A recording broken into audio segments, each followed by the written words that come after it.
Live from downtown Detroit, home of WDIV and Click on Detroit, Local 4 News at 5 starts now. We are tracking some storms on Storm Tracker 4, but a lot of us are staying dry. That is not going to be the case as we get into this weekend. All right, Ben, we're going to begin, though, at 5 with Governor Whitmer's first coronavirus update in weeks. And with cases spiking in the state, she's taking a much different approach in hopes of stemming the tide this time. It does not involve any new ordered restrictions. Instead, she is asking, rather than demanding, many of us make adjustments over the next 2 weeks. And here are some of the broad strokes. She's calling for Michigan high schools to voluntarily go remote for the next 2 weeks. She's also calling for youth sports to be halted for that same amount of time. Along with that, the governor urging Michiganders to not dine indoors at restaurants, only doing carryout, and holding off on indoor gatherings with friends. She's also calling on the White House to have a national policy to send more vaccines to states that have surging cases. There is no sign that that is going to happen. But the big headline here, it is all a request rather than an order. We know now that we've got the tools we need to protect ourselves, and it is less of a policy problem that we have and more of a compliance and variance issue that we are confronting as a state. Policy change alone won't change the tide. We need everyone to step up and to take personal responsibility here. And you heard it right there, personal responsibility. We are covering these developments for you from multiple angles tonight.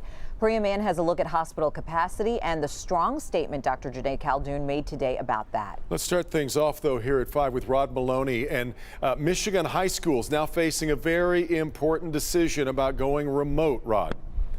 That's right, Devin, and it's one of those things where the governor is saying that it's the younger people getting COVID, and so for her, having high schools go virtual is easily one of the better answers, at least in her estimation.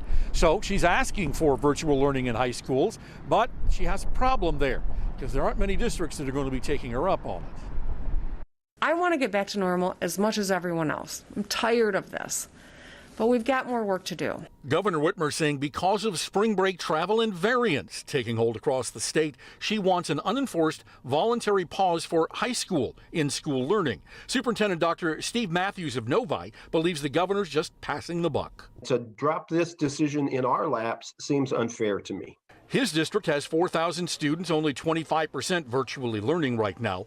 But next week, there's mandatory testing scheduled, impractical, if not impossible to do at home. If this is a true emergency, then she needs to issue an order, or the Michigan Department of Health and Human Services needs to issue an order, or the Oakland County Health Department needs to issue an order to close us down. We asked the K-12 Alliance, which represents superintendents across the state, if there's a movement toward the governor's all-virtual pause, and Executive Director Robert McCann said no. He said superintendents are not health experts, and what's more, he reminds that the governor last month incentivized in-school learning by attaching it to sorely needed funding, an abrupt and troubling shift. We're basically threatening to withhold money from you if you don't reopen, to now 2 weeks later being told, well, you should probably go back to remote learning. These shifts at the 11th hour are becoming more and more difficult for school officials to work with. Now, Superintendent Matthews also told me that he's highly skeptical that a 2-week pause is really going to do much to the numbers. In the end, he says, it's a thing that we've heard so much in the last year. Kids need to be in school.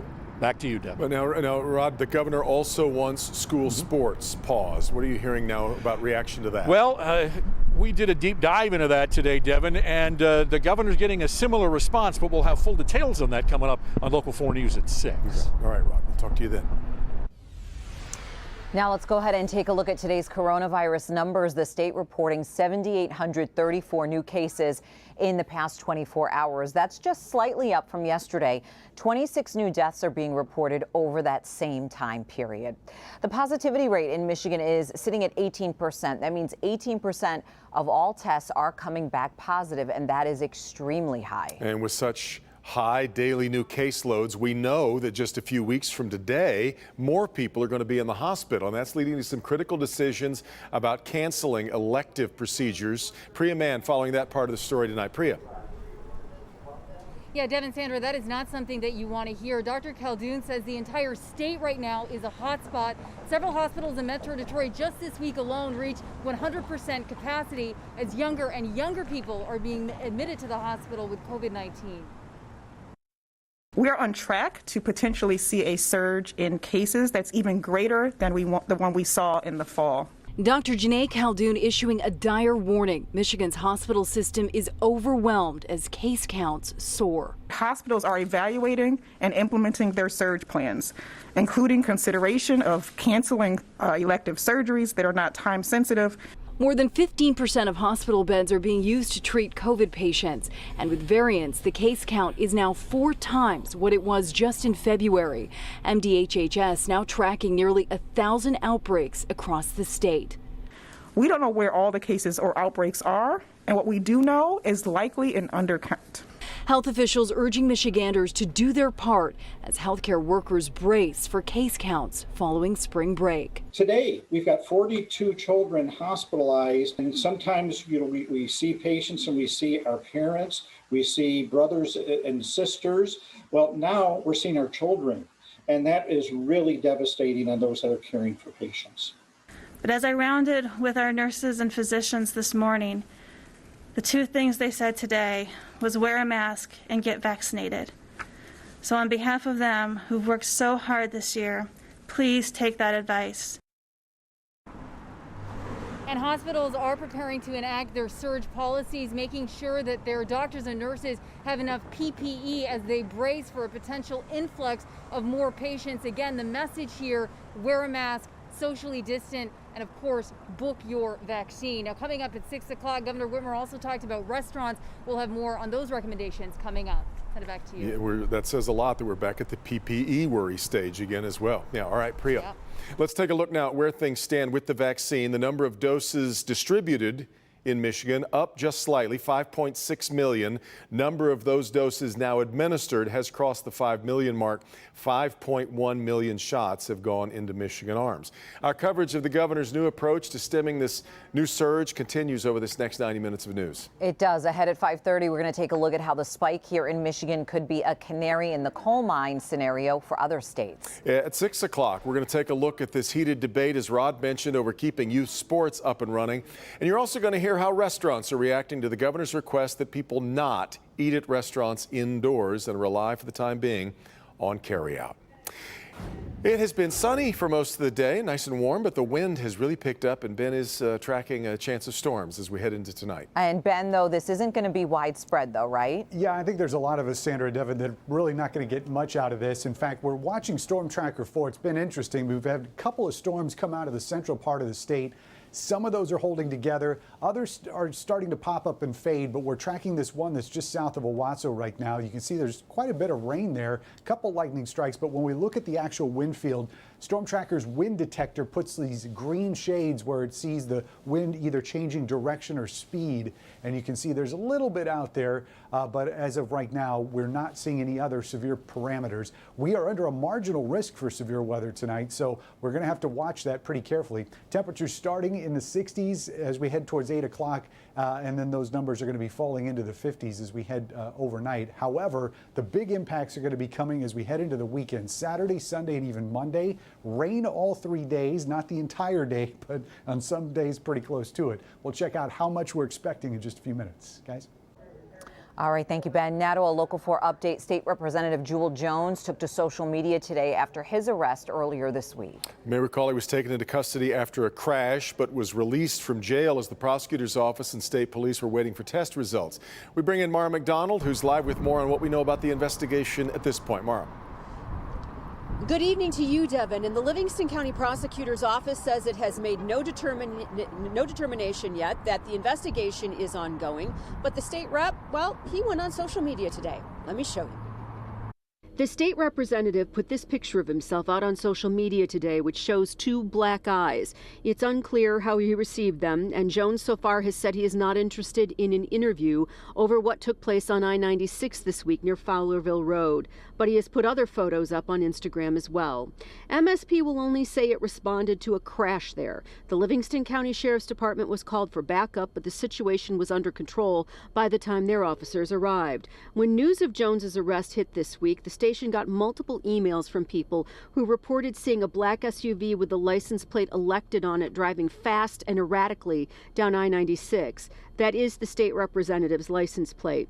Jones was arrested in 2018 for driving with open intoxicants in the vehicle, but was not drunk. He was also responsible for a crash on I-96 in 2017 near Fowlerville Road, where he smashed into an MSU student driving at a high rate of speed. Back here live, we have put in a Freedom of Information Act request for the dash cam video of the night all of this went down. And the official ruling from MSP is you don't get to see the video until a charging decision and/or an arraignment has happened. We're live in Troy tonight. Devin, Sandra, back to you. All right, Mara. People from all over the world are paying tribute to Britain's Prince Philip, who died at the age of 99 at Windsor Castle. Prince Harry and Meghan Markle posted this message on the website of their charitable organization, and it reads, "Thank you for your service. You will be greatly missed." Prince Philip was a leading figure in the royal family for almost 7 decades. He was Britain's longest serving consort, the husband of the monarch.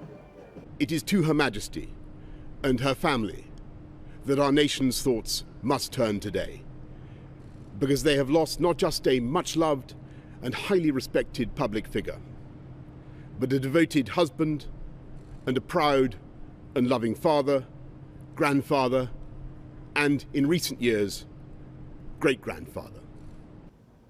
Prince Philip spent a month in the hospital earlier this year. His funeral will be held at St. George's Chapel at Windsor Castle. The public is being asked to stay away because of COVID.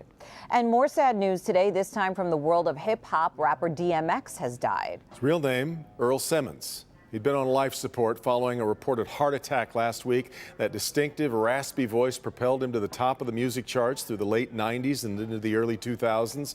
3-time Grammy nominee, the only rapper to have his first 5 albums consecutively debut at #1 on the Billboard charts. He even starred in several blockbuster movies. We've talked to WJLB's Dr. Darius this afternoon about DMX's legacy. Man, his music is timeless. I have the special moment today honoring Sergeant Elaine Williams as her accused killer is freed on bond. And here we go again, another major freeway closure this weekend on I-75. It's in a pretty bad spot this time around. We'll take you through it in a minute. Grant? After video of a rough arrest in Dearborn went viral, police are now releasing new videos and new angles of that arrest. Coming up, what those videos show and what the chief is saying today.